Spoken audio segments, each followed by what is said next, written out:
प्यारे बच्चों, आज की देखिए जो भी वीडियो होगी वो कल पर आधारित होगी, क्योंकि जो इसके पहले का जो पार्ट है उसे पूरा देखना अति आवश्यक है, क्योंकि उसके बिना चीज़ें समझ में नहीं आनी है। और अगर आज का जो देखते हैं, ठीक है, वो आज की चीज़ देखेंगे, अगर लेकिन इस वीडियो का पूरा देखेंगे तो आपको अच्छी चीज़ें ढंग से समझ में आएंगी। क्योंकि हम लोग कल पढ़े थे अवतल दर्पण के द्वारा प्रतिबिंब का बनना, जिसमें 3 नियम बताया गया था। अगर वस्तु अनंत पर रखी गई हो, अगर वस्तु दर्पण के वक्रता केंद्र और अनंत के बीच रखी गई हो, यदि वस्तु, तीसरा नियम आपका होता है, यदि वस्तु वक्रता केंद्र पर ही रखी गई हो तो इसका प्रतिबिंब कहाँ बनेगा, ये सब हम लोग पढ़ चुके हैं। तो इसी क्रम में आगे चलते हैं। अवतल दर्पण के द्वारा प्रतिबिंब बनने में नियम नंबर 4, जब वस्तु मुख्य फोकस तथा वक्रता केंद्र के बीच स्थित हो इसका प्रतिबिंब कहाँ बनेगा। तो नियम नंबर 4 तो ये होगा, जब वस्तु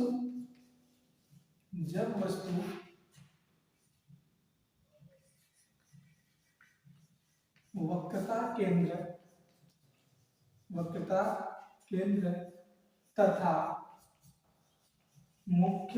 मुख्य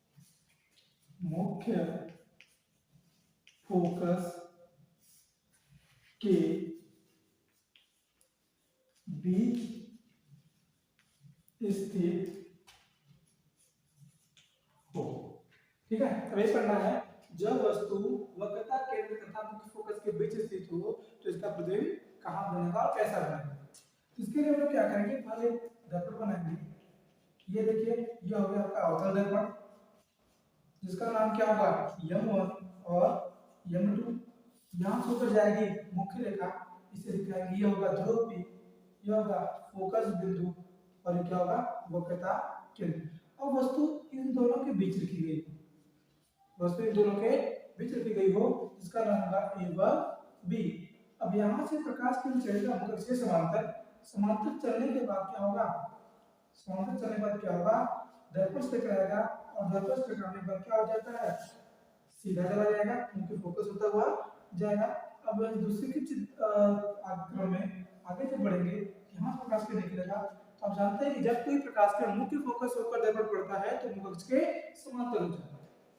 ये क्या हो जाएगा, मुख्य अक्ष के समांतर हो जाएगा, तो क्या करेगा, इसे कहीं ना कहीं क्या करेगा, प्रसारित करेगा, और जहां प्रतिच्छेदित करेगा जस्ट वही बनेगा उस वस्तु का प्रतिबिंब। इसका नाम होगा बी और बी डैश और ए डैश। ये क्या होगा, ये प्रतिबिंब है, ये है आपकी वस्तु, ये है आपका प्रतिबिंब, ये क्या है आपका प्रतिबिंब। बात समझ गई। जब वस्तु मुख्य फोकस तथा वक्रता केंद्र के बीच स्थित हो तो उसका प्रतिबिंब कहाँ बनेगा, वक्रता केंद्र से दूर बनता है और वस्तु से बड़ा बनता है, उल्टा बनता है और वहां से बनता है। तो क्या लिखेंगे, स्थित हो तो उसका प्रतिबिंब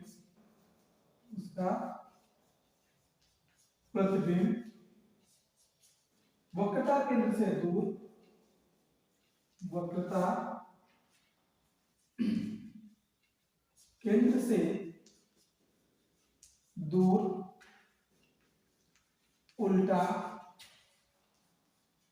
वास्तविक, उल्टा वास्तविक तथा वस्तु से बहुत बड़ा बनता है, वस्तु से बहुत बड़ा बनता है। यही होगा भाई, ये तो प्रतिबिंब है, आप देख रहे हैं। तो देखिए, इसको समझने के लिए भाई आप इसको पूरा देखिए, और देखिए इसे तो आप देखते रहिएगा, इससे समझते रहिए, और इसे नोट्स भी आप कंटिन्यूस बनाते रहेंगे। और हाँ, जो बार बार कहा जा रहा है कि आप इस पूरे वीडियो को कंप्लीटली और पूरा देखें, तो चीज़ें आपको अच्छे से और से और श्योर समझ में आएंगे। ठीक है, तो आप इसको समझ रहे हैं। इसी क्रम में चलते हैं अगले टॉपिक पे, नियम नंबर 5, इसको थोड़ा मिटा देंगे तो ये भी हो जाएगा। चलिए, जब वस्तु आकार की जाएगी भाई,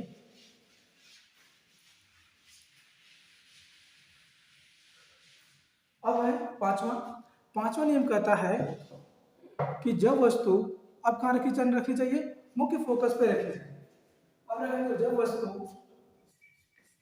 मुख्य फोकस पर स्थित हो।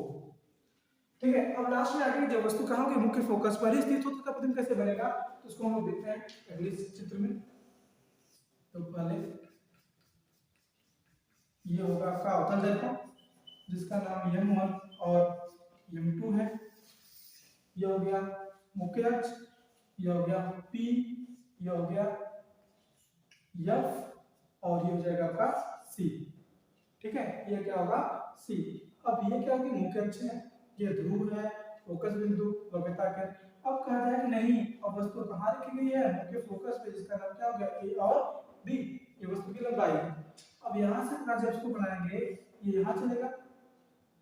अब यहाँ से चलने के बाद क्या होगा, यहाँ जब प्रकाश किरण आएगी तो यहाँ से प्रकाश किरण आएगी तो क्या होगी मुख्य फोकस से होती हुई दूर चली जाएगी, यहाँ से आई टकराई और यहाँ से वापस लौट गई। फिर यहाँ से क्या होगा, जब यहाँ से प्रकाश किरण आएगी दर्पण पड़ेगी, दर्पण पड़ने के बाद क्या होता है ये मुख्य फोकस से होती हुई जाएगी, मुख्य फोकस से होती हुई जाएगी। अर्थात क्या होता है ये दोनों रेखाएं एक दूसरे से क्या हो जाएगी समांतर हो जाएगी और इसका मतलब वस्तु कहाँ बनेगा अनंत पर बनेगा। तो जो प्रतिबिंब बनेगा वो कहाँ बनेगा अनंत पर। तो यहाँ से क्या होगा जब वस्तु मुख्य फोकस पर स्थित हो तो उसका प्रतिबिंब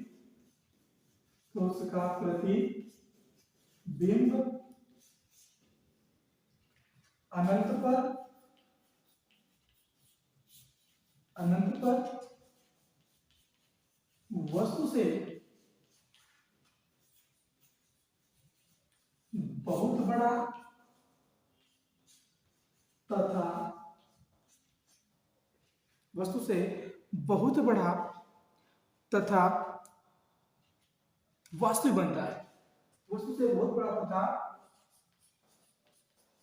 वास्तविक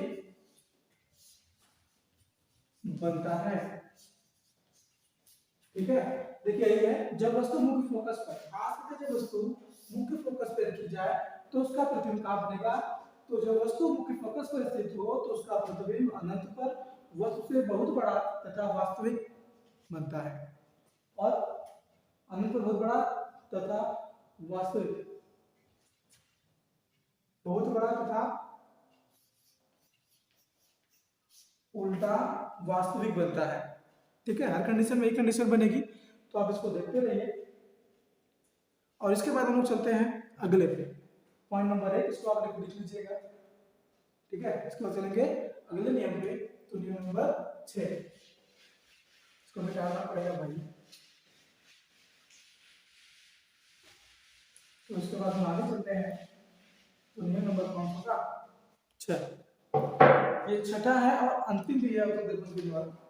जो नियम नंबर 6 पे चलेंगे तो छठे क्या होता है, जब वस्तु, अब वस्तु कहाँ रखी गई है, जब वस्तु मुख्य फोकस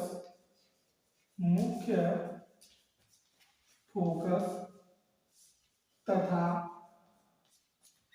ध्रुव के बीच स्थित हो। यही होगा जब वस्तु मुख्य फोकस तथा ध्रुव के बीच स्थित हो तब इसका प्रतिबिंब कैसा बनेगा, समझ रहे हैं ना। तो इसके लिए क्या करेंगे, पहले उदाहरण से बना के दिखाएं। देखिए यही कंडीशन बनेगी, ये बन जाएगा आपका दर्पण, अवतल दर्पण, व्यास देखिए ये अवतल दर्पण हो गया, ये हो गया ध्रुवक P, ये हो गया मुख्य फोकस, ये हो गया वक्रता केंद्र।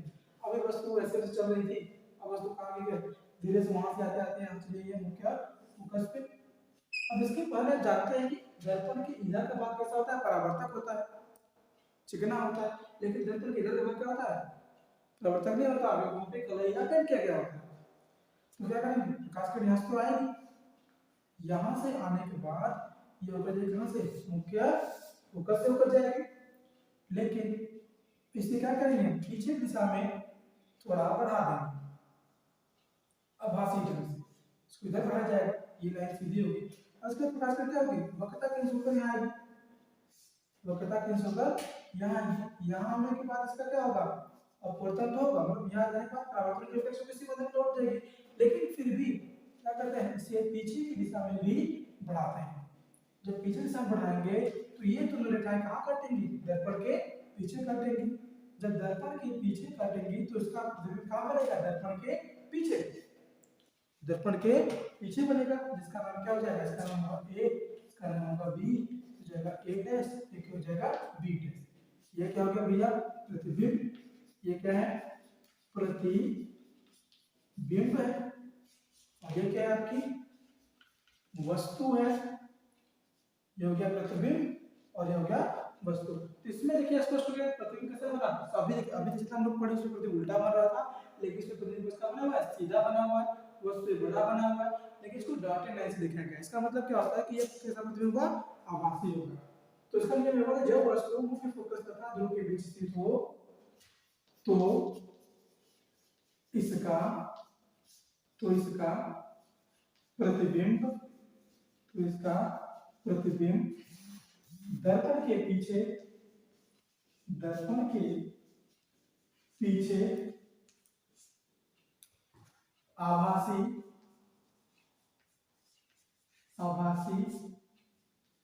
सीधा तथा वस्तु से